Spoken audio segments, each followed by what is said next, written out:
Le 10h midi Sud Radio Média, Valérie Expert, Gilles Gansman. Bonjour à toutes et à tous, heureuse de vous retrouver pour ces 2 heures d'infos. Bonjour Gilles Gansman. Bonjour Valérie. Bonjour Virginie Ledoyen, on est ravis de vous recevoir ce matin. C'est tellement classe de recevoir Virginie Ledoyen. C'est une des comédiennes qu'on aime beaucoup et on est ravis de vous avoir puisque ce soir on va vous retrouver dans une mini-fiction contre toi. Moi je l'ai regardé ce week-end, c'est addictif franchement. On a eu la chance d'avoir tous les épisodes, je sais pas s'ils sont tous sur le... Si, alors vous ne pourrez pas vous arrêter de regarder parce que c'est un thriller. Sur France.tv, oui, c'est en intégralité. France.tv en intégralité et ce soir, donc les 2 premiers épisodes. Bonjour et bienvenue. Bonjour, merci d'être avec nous. Vous allez nous raconter comment une mère de famille, a priori lambda, sans histoire, se retrouve menacée de mort, enfin ou a le sentiment qu'on la traque. Est-ce que c'est un sentiment? Est-ce que c'est réel? L'intensité monte, mais on va pas trop en dire. Puis on pourra dire aussi que c'est 2 femmes qui ont écrit l'histoire, et on s'en parlait un peu off. C'est aussi, ça donne aussi une autre couleur à cette fiction. D'accord. Et on va passer au zapping. Eh ben allons-y. Sud Radio Média, l'instant zapping. Hier, Valérie, BFM confrontait des Français à des hommes politiques, invectives et foires d'empoigne, jusqu'à 22h30. À ce moment-là, la mère de Sokayana, dont la fille a été tuée, vous avez entendu l'histoire, par une balle perdue alors qu'elle se trouvait chez elle, et une balle de Kalachnikov a traversé le mur à Marseille et a tué sa fille. Le silence s'est fait devant le désespoir d'une mère. On entendait des tirs de Kalachnikov. Moi, je croyais que c'était des pétards. On est allé à la fenêtre. On n'a rien vu parce qu'il y avait des arbres. Après, j'ai dit à ma fille, la petite, fermez parce que ça fait peur. Et après, la petite, elle est allée toquer dans la porte de la chambre de Sokayana pour récupérer le chargeur. Et j'ai entendu des cris. Ma fille a poussé des cris. Je suis allée voir. J'ai trouvé ma fille dans un mar de sang. Le sang qui coulait de partout. J'ai rien compris. Alors évidemment, les politiques étaient silencieux parce que pour le coup, on est devant une vraie histoire, de la vraie violence qui se passe à Marseille. Les politiques ont tenté de dire 2-3 mots. Elle a continué en pleurs. Ils sont restés silencieux. Elle a poursuivi de faire part de son malheur. Peut-être Aurore Berger sur ce sujet, ministre du gouvernement. Je suis désolée, c'est très dur en fait. Des mineurs qui se retrouvent avec des Kalachnikov. Ma fille s'est fait tuer avec une arme de guerre. Est-ce que la France, il est en guerre? On ne savait pas. Est-ce qu'il y a une guerre? Mais s'il y a une guerre, c'est qui contre qui? On est des citoyens, on n'a rien fait. Avant, c'était entre eux. Mais non. Qu'est-ce qu'on a fait? Rien. Hein? Est-ce que ma fille mérite de partir à 24 ans, une étudiante? Je passe mes journées à la cimetière, parler avec une pierre. C'est ça la vraie vie. Et peut-être nos politiques devraient plus s'intéresser à la vraie vie, non? Qu'est-ce que je vous sens touché par ce témoignage? Parce que c'est bouleversant, c'est terrible, quoi. C'est terrible, il y a pas de mots, quoi. Le chagrin de cette femme, la violence, l'injustice, la fatalité, c'est atroce. Vous êtes un peu engagé à un moment en politique. Quel regard vous portez sur ce qui se passe en ce moment? Ça doit vous décontenancer quand même. C'est comme tout le monde. Oui, je crois que là, on l'est tous, engagés ou pas engagés. Non, en tout cas, c'est un moment extrêmement important. Et hormis encourager tout le monde à aller voter, et puis surtout à effectivement, ça va très vite, quoi. Tout va vite, tout va très vite. Donc je sais pas comment on peut prendre le temps, en fait. On n'a pas le temps, justement. C'est ça le problème, effectivement. Hier, on a appris la disparition de la comédienne Anouk Aimée, qui avait un point commun avec vous, Virginie Ledoyen.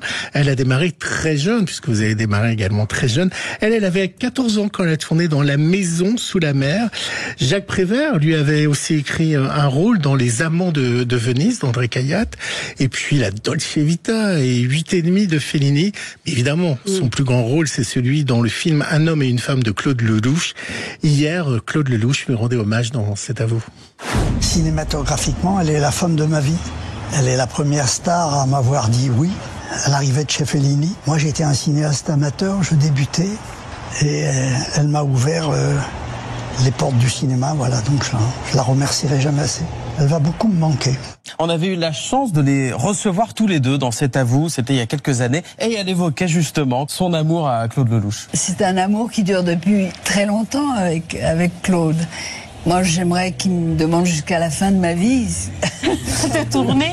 Et de tourner. Et avec Claude, je peux pas concevoir de dire non.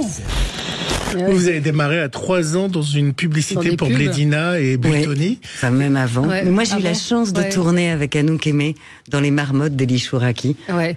Et c'était d'abord une immense actrice et une femme. Elle avait du caractère, qui avait du caractère, mais et beaucoup de douceur à la fois. C'était vraiment une femme étonnante, quoi. Ouais, c'est vrai qu'elle était, elle irradiait. Moi, elle irradiait. Elle était assez incroyable. D'une beauté saisissante, quoi. Et donc, vous avez commencé à tourner à 3 ans? J'ai commencé ma première pub, j'étais bébé carrément. Donc, mais j'ai un hasard, un total hasard. Ma mère emmenait son bébé voir une copine dont les enfants faisaient une séance photo, et il manquait et le bébé qui devait faire cette photo était malade, et hop. J'ai remplacé le bébé. Et après, à 3 ans, comment vos parents ont eu l'idée de vous faire des castings parce que vous étiez un très beau bébé, une jolie petite fille. J'étais un magnifique bébé. Non, mais en fait, je crois que ce photographe, de temps en temps, appelait ma mère, en disant, tiens, voilà, il y a un casting de ceci. Et c'était vraiment, mes parents n'avaient rien à voir avec ce métier, et c'était assez ponctuel. Et après, à 10 ans, vous êtes dans Sauver l'amour, dans le clip de Daniel Balavoine. Vous vous souvenez de cette rencontre avec Daniel Balavoine, ou vous étiez trop jeune? Je me suis posé la question, est-ce que quand on a 10 ans et qu'on rencontre Daniel Balavoine, est-ce qu'on a conscience de qui on rencontre? Non seulement j'en avais conscience, mais malheureusement, il venait de mourir. C'est un clip qui a été fait posthume. Et c'était, et pour moi, quand j'étais petite fille, comme plein d'enfants de ma classe, c'était un héros, Balavoine. Ah oui. Vraiment. Et sa mort avait été, d'abord une tragédie, et puis tout le monde était triste, un choc. Et quand j'ai su que on allait tourner ce clip. Qu'est-ce qui pourrait sauver l'amour? J'ai dit, c'est fou quand même. Non pas, j'aurais pu le croiser parce que c'était pas ça qui est important, mais je me disais, c'est quand même dingue d'être. Donc vous êtes dans un clip de Daniel Balavoine sans jamais l'avoir rencontré. Sans jamais l'avoir rencontré. Ça alors. C'est dingue, hein. C'est l'IA avant. Ouais, c'est l'IA avant l'heure, exactement. Valérie, est-ce que vous connaissez le swatting? Non, vous connaissez pas le swatting? Je vous apprends plein de choses en ce moment. En ce moment, je découvre plein de choses. Le mansplaining, le swatting. Le mansplaining, je connaissais. Alors, allez hop, au passage. Allez, le swatting, c'est faire venir la police d'élite, qui s'appelle SWAT aux États-Unis. Pour rien, un jeu qui se multiplie là-bas, en Amérique, où les policiers viennent pour rien. Ce sont des blagues. Un phénomène qui a été raconté dans le 20h de France 2, c'est totalement fou. Résident du 518, t'es sans armes, les mains en l'air. Des policiers armes au poing devant cette petite maison de Floride. Un homme apparaît sur le perron. Stop! Mains en l'air! Tournez-vous! Les policiers filment et ne veulent prendre aucun risque. Marchez à reculons maintenant. Très bien, comme ça. Rapidement menotté, le suspect est clairement stupéfait de cette situation. Je ne comprends vraiment pas. Nous non plus. On a eu un appel disant qu'un homme avait tué sa femme, attaché ses enfants et qu'il menaçait de mettre le feu à la maison. Oh mon Dieu! En fait, rien de tout cela n'est arrivé et cet homme vient d'être victime de ce qu'on appelle un swatting, un canular téléphonique entraînant un déploiement massif de forces de police. C'est dingue. Évidemment. Ah, vous voyez, je suis fait découvrir le swatting. Ça pourrait donner lieu à un scénario assez étonnant de quelqu'un qui fait du swatting. Et ce que m'expliquait John, c'est que c'est en train d'arriver en France.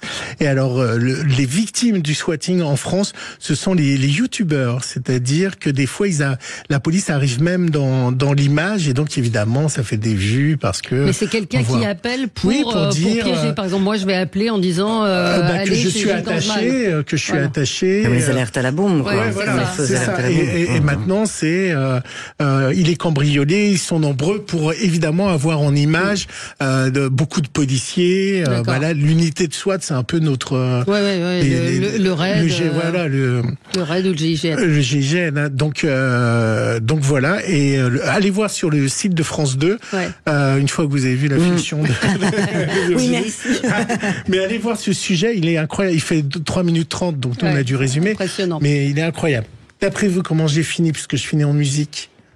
Oh, Valérie, vous me décevez des fois. Ouais, je finis avec la musique de Francis Lay. Oui, mais on l'a passé hier déjà. Oui, mais... C'était hier, vous êtes en retard sur l'actualité. Ouais, allez, un homme et une femme, Shabadabada. Voilà. On s'en lasse jamais, bien sûr. Mais je l'ai entendu ce matin chanter Lola dans son rôle de Lola. C'était magnifique. Elle avait une voix incroyable. Mais vous aussi, vous chantez bien. Vous avez chanté aussi, c'est vrai. Allez, on se retrouve dans un instant avec Virginie Ledoyen pour parler de cette mini-série 4 épisodes contre toi dès ce soir sur France 2. À tout de suite. Sud Radio Média. L'invité du jour. L'invité du jour, c'est Virginie Ledoyen, une de nos comédiennes préférées, on peut le dire. Ce soir, on va vous retrouver dans cette série Contre toi, 21h10 sur France 2. C'est également en intégralité sur France TV. C'est avec Lannick Gautry et Charlie Dupont. Et je redis que moi, je l'ai regardé ce week-end. J'ai tout regardé, j'ai fait du binge-watching parce que il y a un suspense tout au long de la série. Donc, ce personnage, racontez-nous, Esther, elle est... Alors, Esther, c'est une femme qui est prof, qui a 2 enfants, qui est mariée, qui a une jolie vie, enfin voilà, une femme ordinaire, qui vit un peu mieux que la moyenne, mais qui est quand même ordinaire. Ah, la maison est belle, hein. Voilà, la maison est pour ça que je me reprends. Mais enfin voilà, qui n'a pas d'histoire, sans histoire. Et puis un jour, on tente de... Elle va nager, elle a le sentiment qu'on la tire vers le bas, qu'on la noie. Et elle arrive à se dégager de cette personne qui essaye de la noyer. Et puis donc c'est une tentative de meurtre, mais personne ne la croit. Avec quand même 2 indices, un chien qui aboie avant que vous rentrez dans l'eau, donc absolument. On se dit, tiens, il y a peut-être un truc dans l'eau, mais quand vous vous noyez, il y a une caméra sous-marine, et dans la caméra sous-marine, il y a que vos pieds et on voit rien. Donc, exactement. On est partagé et toute la série est construite intelligemment comme ça entre eux. Il y a quand même un truc parce qu'un chien qui aboie, qui sent les choses. Il n'y a pas que ça. Après, il y a un motard à côté d'elle. Voilà. Enfin, on va pas tout raconter parce que tout est. Non, mais c'est au tout début. Ça, c'est les premières images. Vous permettez. Et donc, et après, on voit qu'il y a rien qui vous tire vers le bas et donc on se pose la question, est-ce qu'il faut croire l'image qu'on voit de vous qui est en train de vous noyer ou est-ce qu'il faut croire l'instinct du chien? Ça va, je n'ai pas trop dévoilé la série. Non, on vous croit un peu folle quand même dedans. Oui, et puis du coup, elle est convaincue qu'on a essayé de l'assassiner, et puis on se rend compte qu'on ne la croit pas, et même les très très proches d'elle. Et on ne sait pas si elle ment, si elle ment pas. Et très vite, on va se rendre compte que elle a eu un passé compliqué, qu'elle est à la fois assez dure, mais très vulnérable, qu'elle a des failles en fait. Et donc elle va se retrouver avec un garde du corps, parce que évidemment les tentatives se répètent. Votre mari est chef d'entreprise, il est en train de vendre son entreprise, à des Suisses, il y a de l'argent, etc., etc. Et puis il y a à la fois un thriller, donc vraiment une enquête où on va essayer de comprendre ce qui se passe autour de cette femme. Ça va faire rejaillir des secrets et des secrets de famille. Et puis ensuite tout s'imbrique à l'intérieur de ça. Non, c'est très bien construit. Il y a si vous êtes folle ou pas. Comme chez les Américains, des cliffhangers, c'est-à-dire les fameux où Ouais, voilà, et ça s'arrête. On croit savoir. C'est des parents horribles. Voilà. Alors, ils sont effectivement pas très sympathiques. Et votre sœur, elle est géniale. C'est génial. Et puis on peut citer également. Alors moi, je vous ai envoyé un petit SMS d'ailleurs en disant j'adore le personnage de la policière, parce qu'évidemment vous allez voir la police parce que vous pensez qu'on essaye de vous tuer. Et la policière, la comédienne qui joue la policière, je me rappelle plus de son nom. Marie Zabukovec, c'est ça. Ouais, c'est ça. Je vais les laisser prononcer. Vous avez vu comment je suis. Elle est toute jeune. Elle démarre. C'est sa première enquête. Elle est toute jeune. Elle prend cette enquête très à cœur. Et il se trouve que c'est effectivement une très jeune comédienne qui a une intensité, incroyable, une vivacité. Et voilà, elle va s'emparer de cette enquête. Et c'est quand vous parliez de femmes qui ont écrit, on va les citer, Fabienne Le Sieur et Joanne Rigoulot. Ça a été réalisé par Christophe Lamotte, mais le fait, que ce soit des femmes, ça change. Je trouve, dans la psychologie. Oui, je trouve. Et puis je trouve que ce qui est intéressant, c'est que il y a plusieurs personnages de femmes. Alors certes, il y a le personnage d'Esther, mais il y en a plusieurs, et ce sont pas des personnages qui sont des faire-valoir les unes des autres, et elles sont pas nécessairement en rivalité. Elles sont assez creusées. Enfin, creusées. Leur personnage est creusé. Elles sont moins caricaturales, je dirais, que parfois on peut le voir à la télévision. Oui. Alors ça veut dire quoi ça? Que les rôles de femmes, il y a des critères qui sont imposés de moins en moins, mais ça a été le cas. Vous avez vu une évolution justement dans les fictions où les femmes sont moins caricaturales. Ne serait-ce même que par l'âge. Oui. Pour lesquels on écrit aujourd'hui. On écrit plus facilement aujourd'hui pour une femme entre 40 et 50 ans, ou même de 50 ans et 60, et bref, qu'il y a quelques années. Et puis surtout, les femmes écrivent aujourd'hui, et puis la télévision se donne les moyens aussi. C'est pas simplement que les femmes écrivent, c'est qu'aujourd'hui, longtemps, la télévision s'opposait au cinéma. Or, aujourd'hui, il y a des choses formidables. Aujourd'hui, les passerelles sont font aussi parce qu'on donne les moyens de ces passerelles et de la qualité, et qu'on cherche des metteurs en scène, et qu'on cherche des scénaristes et des productions, et qu'aujourd'hui on filme. Ouais. Je veux dire, il y a plus ce truc, oh là là, ça ressemble à un téléfilm. Oui, mais vous savez aussi, ce qui a changé, c'est le matériel. C'est-à-dire qu'aussi, on a des grands écrans qui permettent aussi de voir mieux la réalisation, et le son aussi a changé. Maintenant, on a des barres de son, donc on peut aussi, la musique, elle est assez incroyable dans la série. C'est aussi l'argent qu'on y met, parce que le numérique, après tout, ça pourrait être très moche, très plat. Très vrai, c'est vrai. Et je crois aussi qu'aujourd'hui, la fiction à la télévision est un art à part entière, quoi. Mais il y a l'influence aussi, des séries américaines. C'est-à-dire on voit qu'il y a quand même une évolution très claire dans la façon dont on fabrique ces séries. Puisqu'on a posé et que nos éditeurs savent à quoi ils ont affaire, maintenant on peut écouter la bande-annonce. Lâchez-moi! Quelqu'un essaie de me tuer. J'aurais tout inventé, c'est ça? On n'a pas de preuves et on n'a pas de témoins pour accréditer votre histoire. Vous attendez quoi pour protéger ma femme? Il est dispo, il commence demain. Vous débarquez dans ma vie un beau matin. Vous connaissez tout de moi, de mon mari, de mes enfants. Vous voulez quoi? Savoir qui vous êtes. J'assure la sécurité de celui qui me paie. C'est tout ce que vous avez à savoir sur moi. Virginie Ledoyen, sous la protection rapprochée de Lannick Gautry. Contre toi. Votre série inédite, mercredi soir à 21h10 sur France 2 et sur la plateforme France.tv. Alors, on veut dire qu'il y a un côté bodyguard. Vous êtes un peu Whitney Houston à un moment. J'imagine que tout le monde vous pose. On doit vous poser la question à chaque fois parce qu'il y a des scènes assez hot, assez chaudes. La petite séquence où il remet la chaussure. Là, on commence on commence à sentir un côté érotique. Mais on sent déjà quand vous ouvrez la porte, quelque chose se passe. C'est ça qui est intéressant. Voilà. Est-ce qu'il va se passer quelque chose entre eux ou pas? Mais il y a des scènes. On va pas dire avec qui ni comment, mais il y a des scènes, c'est compliqué. Toujours, on vous pose un peu question un peu banale, mais c'est pas banal parce que ça tourne quand ces scènes-là, c'est-à-dire mais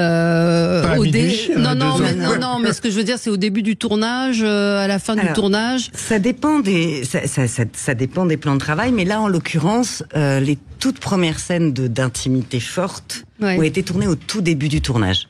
On en avait longuement parlé avec Christophe Lamotte, le metteur en scène, et les comédiens, voilà, parce que je vais pas tout dévoiler. Et justement parce que ce qui était important, comme c'est pas des scènes évidentes, c'est pas, on part pas le matin en disant tiens super, aujourd'hui j'ai passé la journée dans un lit, super, trop bien, plateau fermé, machin, truc. Donc, ce qu'on a besoin de savoir, c'est quel est le regard qui va être porté dessus. Bien sûr. De quoi le metteur en scène a besoin, parce que mettez 2 acteurs, allez-y, faites ce que vous voulez, faites ce que vous voulez, puis on verra bien ce qu'on garde. C'est impossible, c'est pétrifiant. Ça n'a aucun sens. Donc c'est très descriptif. Et en fait, c'est très très dirigé, ce qui effectivement rend non pas banal, mais ça nous permet d'aborder... D'être dans un travail. D'être dans un vrai travail. Et ensuite, ce qui se joue, évidemment, c'est la complicité. Et est-ce que, comme aux États-Unis, maintenant, sur les tournages français, il y a un référent pour ce genre de scène? Oui, alors maintenant, il y en a, si on le souhaite. C'est pas systématique. On vous le propose. Et ça change vraiment les choses? Moi, je l'ai jamais fait. Lannick et moi, on l'a refusé parce qu'on en avait justement beaucoup parlé auparavant et qu'on s'est dit que pour nous, notre coordinateur d'intimité, comme on appelle ça aujourd'hui, était notre metteur en scène. Ouais. C'est lui notre coordinateur d'intimité parce que c'est du jeu. C'est jamais une scène pour de vrai. C'est le principe de l'acteur quand même. Et donc avant, vous vous parfumez, vous vous lavez les dents. Ouais, on se lave les dents, ça c'est certain. C'est vrai. Quand même. Quand même, parce qu'il y a quelques.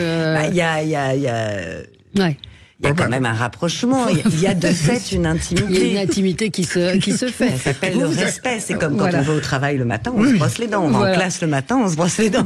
En tout cas, il y a une véritable intensité dans votre rôle parce que vous jouez extrêmement bien cette dualité d'une femme normale, un peu froide, et en même temps de cette angoisse qu'on sent monter aussi. C'est ça qui est, parce que vous êtes à l'antenne pratiquement sur tous les plans. Hein, désolée. Non, mais c'est très bien. Mais c'est ça qui donne l'intensité justement. Oui, mais c'est ça qui était intéressant dans le personnage d'Esther, c'est qu'elle est très contrastée. Elle est complexe, elle est pas d'une couleur, et en fait c'est quelqu'un qui a des failles. Mais oui, c'est ça, c'est ce qu'on ressent. À jouer, c'est vraiment intéressant, et je trouve que Christophe Lamotte, le metteur en scène, a amené justement une mise en scène qui est vraiment intelligente, qui est fine. Il laisse du hors-champ, il y a du temps. Alors à la fois il y a, je trouve, une intrigue, un thriller, ça marche. Mais on se pique pas. Non, c'est ce qui fait ce côté thriller, c'est que justement c'est lent. Oui, c'est lent, mais on a le temps de réfléchir, de se poser des questions. Il y a des scènes où ça repose et ça repart, et c'est. Moi, je trouvais que c'était très. C'est rare quand vous aimez des fictions comme ça. Prenez vraiment. C'est comme un compliment. Très réussi comme fiction. On a déjà une auditrice qui dit vous m'avez convaincu, je regarderai. Donc super. Au moins et puis après elle a le droit aussi de nous écrire demain en disant j'aurais dû regarder le foot. Ah oui, c'est vrai que vous êtes face au foot. Oui, mais ça va, c'est pas un grand match. Oui, ce soir, il y a du foot. C'est pas l'équipe de France. C'est l'Euro qui a commencé. C'est vendredi l'équipe de France. Le cinéma, on vous voit plus tellement. C'est par période ou c'est des périodes. Non, j'ai fait un film il y a pas très longtemps, qui est sorti il y a pas très longtemps, mais qui n'a pas rencontré un franc succès, qui était un très joli film, très joli film, assez fort, qui s'appelait Le Mangeur d'âme. Le titre est beau. Le titre est beau, d'une légende, un peu un film de genre et tout ça. Donc non, mais c'est j'alterne, parce qu'aujourd'hui on alterne. Vous aimeriez avoir un rôle récurrent on vous a proposé parfois, ou ça enferme? Alors, on me l'a proposé. C'est vrai que j'avais décliné, même si j'étais très honorée qu'on me le propose, mais parce que ce que j'aime aussi en étant actrice, c'est me balader d'univers en univers et de changer et de passer d'un film à une série, d'une comédie à un drame. Bref. Et que l'idée de, pendant plusieurs années, parce que c'est des saisons et des saisons, j'en avais pas beaucoup la curiosité. Mais c'était pas une forme de mépris, mais c'est un truc vraiment personnel, d'excitation, vous sentiez pas. Là, qu'est-ce qui vous a plu quand vous avez reçu le scénario? Parce que j'imagine que vous en recevez beaucoup, vous faites des choix. Là, c'était quoi le côté secret de famille aussi le côté secret de famille. D'abord, j'ai été cueillie à la lecture. J'ai été complètement baladée, je m'attendais absolument pas. Mais je connais, moi, Joanne Rigoulot, je connais son écriture, ses romans, c'est formidable ce qu'elle écrit. Vachement bien. Elle écrit très bien.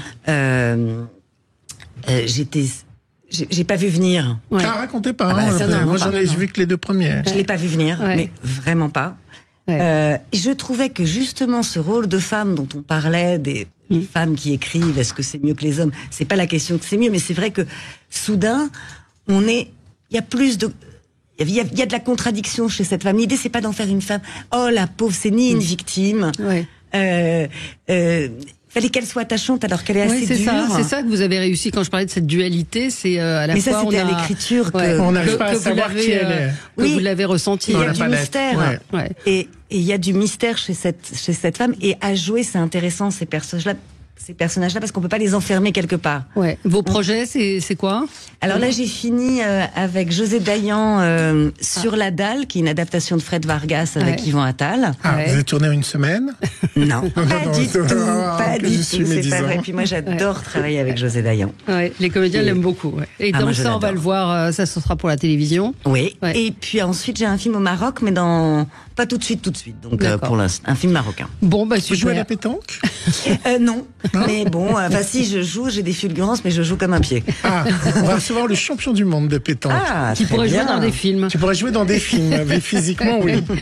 Et il s'appelle Dylan Rocher, champion du monde de triplette. Il sera avec nous. Merci Virginie Ledoyen. Et ce soir, on vous regarde évidemment dans Contre toi, formidable mini-série, c'est 4 épisodes, donc c'est intense, haletant et formidable. Merci à vous. On se retrouve tout de suite. Sud Radio, le supplément média. Le supplément média, alors on change d'univers avec vous, Dylan Rocher. Bonjour, vous êtes champion du monde de triplette. La triplette, ce n'est pas du X, c'est de la pétanque. C'est de la pétanque. Vous êtes champion, donc... Il y a des histoires de boules quand même. Du monde, oui, bravo. C'est vous qui jamais dû vous le faire, jamais. Oui, mais c'est vous qui démarrez comme ça. On vous reçoit, puisque dimanche 30 juin, du dimanche 30 juin au mercredi 3 juillet, ce sera le mondial, la Marseillaise, sur France 3. Et donc, on va pouvoir vous retrouver également. Vous allez être le représentant pour la pétanque aux Jeux Olympiques. C'est vraiment un sport? Bien sûr. En quoi c'est un sport? C'est un sport de concentration, de savoir gérer le stress. On piétine beaucoup, on est souvent debout, accroupi. Dans une journée, on fait 10-15 km de marche à pied. Oui, c'est pour moi, c'est un vrai sport. Et puis de la précision. Et c'est de la précision, exactement. Vous avez commencé à 3 ans. Oui, c'est ça. C'est une histoire de famille, des grands-parents à mes parents. Et en fait, on est la famille la plus titrée au niveau pétanque. Donc tout le monde joue à la pétanque. Au monde? Oui, exactement. Tout le monde. Il y a des sœurs, des frères? Alors j'ai 2 frères qui ont été champions de France, champions d'Europe. Mon papa était champion du monde, champion de France. Ma maman, elle a été championne de France aussi également. Et mes grands-parents ont été champions, mais pas champions de France, plutôt au niveau département. Et donc à 3 ans, on commence avec quoi? Des petites boules en plastique? Des petites boules en mousse, les boules en plastique, les cochonnets, et voilà. Les cochonnets, Et ça vous a tout de suite plu? C'est ça, voilà. C'est vrai qu'on est tombé dedans depuis tout petit, et depuis j'ai 32 ans, j'ai pas lâché les boules de pétanque depuis. Qu'est-ce qu'il faut un bon bouliste? Pourquoi votre famille a gagné tous les prix? Est-ce qu'il y a un secret que vous vous transmettez en famille? Non, je pense que c'est dans les gènes. Non, il n'y a pas de secret spécifique. C'est la précision, l'adresse. Et alors vos journées, c'est quoi? C'est de toute la journée vous pointez, vous tirez? Quand j'étais plus jeune, je jouais quasiment tous les jours avec mes frères et tout, mais maintenant j'ai tellement de compétitions, en semaine on a pas mal d'événementiels, d'animation, donc je fais plutôt la semaine quand je peux penser à d'autres choses. Je fais du sport physique, du cardio, je fais beaucoup de vélo, de rameur. Mais on joue tellement que toute l'année c'est compétition sur compétition, donc. Vous avez déjà participé à des Jeux Olympiques ou pas? Non, ça va être la première fois. Ça va être les premiers. Vos concurrents, vos compétitions. C'est beaucoup les pays asiatiques. Ah oui. Cambodge, Thaïlande, Vietnam, Madagascar, mais les pays asiatiques arrivent en grande force. Vous les connaissez, j'imagine? Oui, bien sûr. Vous pensez que vous avez une chance? Ah oui, on les a battus, ils nous ont battus, mais c'est vrai que c'est des pays où ça arrive en grande force et ça va être compliqué dans les années futures. Est-ce que vous vous sentez soutenu? C'est-à-dire que tout à l'heure je vous demandais si c'était un vrai sport, c'était une boutade, mais c'est vrai que lorsque vous dites que vous êtes marathonien ou que vous êtes sauteur à la perche, c'est pas le même regard qu'ont les gens quand vous dites je suis champion de pétanque ou de boulisme, parce que c'est un sport qu'on pratique en vacances avec le bob et le pastis. C'est à peine cliché, mais c'est la vérité. C'est le sport sur la plage et autres. Et donc du coup on n'a pas l'impression que vous êtes un champion, que vous mangez que des œufs. Tout à fait, c'est vrai qu'on essaye de casser un peu les codes, de casser ces clichés-là, mais pour nous au haut niveau, voilà, c'est vrai qu'on n'a pas besoin à la pétanque d'avoir un physique ultra compétitif, mais la pétanque c'est un vrai sport. On a des contrôles de l'alcoolémie, des contrôles antidopage. Moi, j'essaye de casser ces codes-là. Il y a eu des polices dopées, pardon. Il y a eu des polices dopées. Oui, c'est comme dans tous les sports. En fait, quand on arrive devant 5-10 000 personnes dans le cercle, il faut jeter votre boule de pétanque. Il y en a qui sont comme ça, ils tremblent. Et c'est pareil pour le tir à l'arc, c'est pareil pour le tir de précision. Et voilà, on essaye de changer un peu l'image. C'est pas facile à changer, honnêtement, mais on va y arriver. Ça fait un petit peu comme, on va dire, le golf.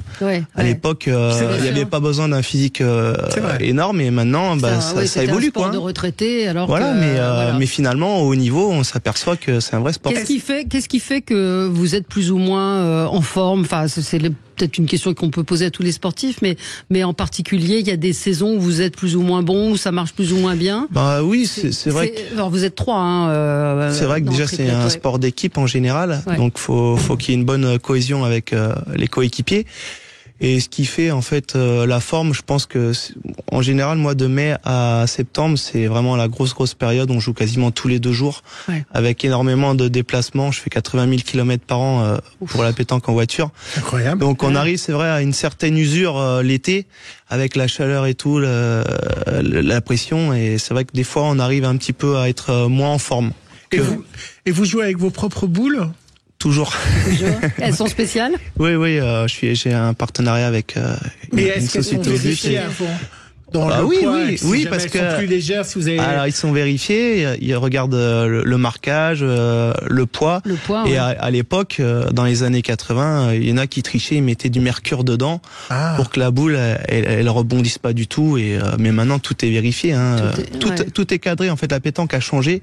Contre la communauté, antidopage, on joue dans des cercles, les tenues sont homogènes, carré d'honneur, ficelle, avec des barrières. C'est plus la même pétanque qu'avant. C'est plus du tout la même pétanque qu'avant. Alors, petit tuyau pour bien viser le cochonnet. Est-ce qu'il faut viser à côté, en face, à côté droit? Ça dépend du terrain.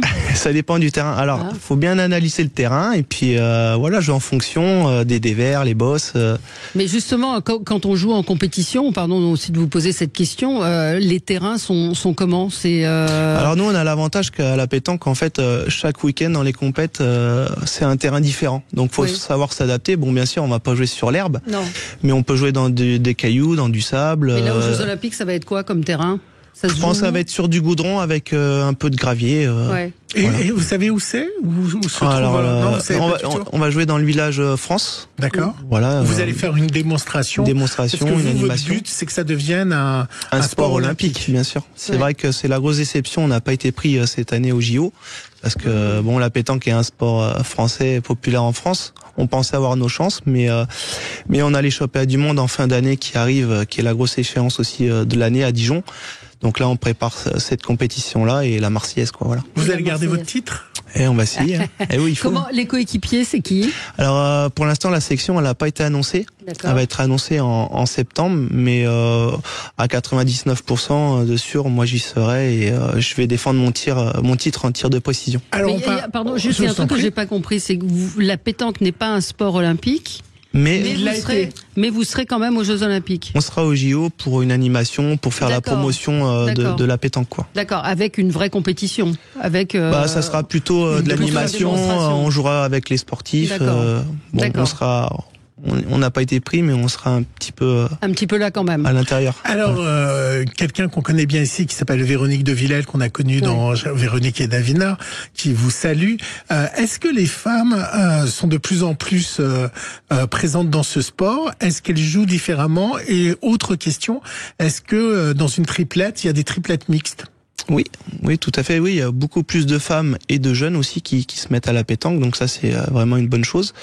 Et oui, en triplette mixte ou doublette mixte, ça joue souvent. Et d'ailleurs, je crois que si pour les JO, c'était ce modèle-là en triplette mixte qui aurait été choisi. Voilà, de la mixité, c'était très bien. Et c'est une autre ambiance. Et c'est convivial, c'est sympa. Vous tirez toujours du même bras?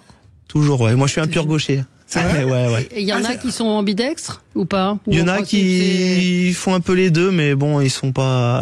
J'en connais pas des stades stades gauchers. Bah, à ce qu'on dit, hein, dans tous les sports, apparemment, les Oui. gauchers sont plus précis. Alors moi, pour la petite histoire, j'ai mes parents qui sont droitiers. Et tous les trois, avec mes frères, on est tous les trois gauchers. Ah, c'est drôle. C'est incroyable, ça. Voilà. Ouais, c'est. Vous devriez faire un film, ou quelque chose autour de ça. Et vous jouez pas ensemble avec vos frères? Si, alors justement, à la Marseillaise de pétanque, début juillet, je joue avec mon petit frère. Ouais. Donc c'est une première pour tous les deux. Et puis un autre coéquipier qui s'appelle Philippe Sickler.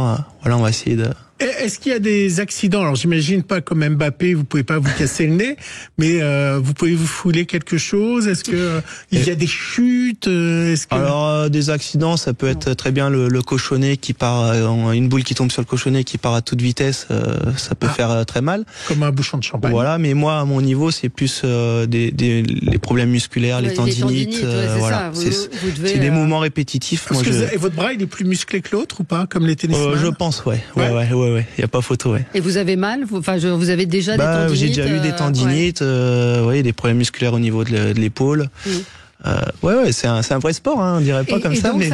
Et donc ça va être filmé, on le rappelle, hein, pour France 3, du dimanche 30 au mercredi 3 juillet, le mondial La Marseillaise sur France 3, évidemment. Et est-ce que, dernière question, est-ce que vous touchez autant que Mbappé? Pas du tout, non. Combien ça gagne une compétition? Merci madame. Combien ça gagne en compétition? Est-ce qu'on peut vivre sa vie en étant... Non. Alors moi je suis sportif de haut niveau, donc je suis employé à l'agglomération de Valence-Roman. Vous y faites quoi? Donc je suis au service RH, je m'occupe de tout ce qui est dossier des agents, service carrière. Et non, on peut pas en vivre. Bon, ça commence à évoluer puisqu'on fait beaucoup plus de séminaires, beaucoup plus d'animations, d'événementiels. Mais pour vous donner un exemple, un concours comme la Marseillaise, qui est le plus grand concours au monde avec 4-5 000 équipes au départ, c'est un concours où on gagne 800 à 1000 euros pour la semaine en gagnant. Et à côté de ça, il faut se payer la restauration, l'hôtel, la route. Voilà. Donc, ça, c'est pas pris en charge? Non. 800 euros pour 800 à 1000 euros à peu près. Donc on est très loin de Mbappé. Donc c'est vrai que c'est un sport, on voit que ça fait partie des sports qui sont en devenir, qui ont pâti effectivement d'une image un peu ringarde entre guillemets. Et ça a changé, hein, ça commence à évoluer, comme j'ai dit, avec les animations un peu plus privées. Moi j'ai eu la chance de faire le tour du monde grâce à la pétanque aussi. Il n'y a pas que du mauvais, mais c'est vrai que ça commence à évoluer, mais c'est vrai très que doucement, quoi. Pour ceux qui nous regardent sur YouTube, vous n'êtes pas bedonnant avec le bob, et vous êtes plus mannequin. Ça a joué aussi, ça, sur votre popularité? Oui, bien sûr. On parlait de la Marseillaise. J'ai été le plus jeune vainqueur de la Marseillaise en 2010. Et c'est vrai que ça a fait un gros boom médiatique parce que j'avais 17 ans, je suis toujours svelte, mais j'étais plus jeune. Et ça a changé un peu l'image de la pétanque et en fait c'est mon but, hein, c'est de donner une autre image. Bon, on pourra vous retrouver évidemment dans ce tournoi de la Marseillaise, le mondial de la Marseillaise sur France 3 dimanche 30 juin. Oui, que vous entraînez, c'est ça? C'est ça, ils ont fait le buzz avec un duo sur YouTube. Et puis 29-30 juillet à Paris, si on veut venir voir une démonstration olympique. Au Club France à la Villette. Merci à vous. On se retrouve nous dans un instant pour commenter l'actualité. À tout de suite.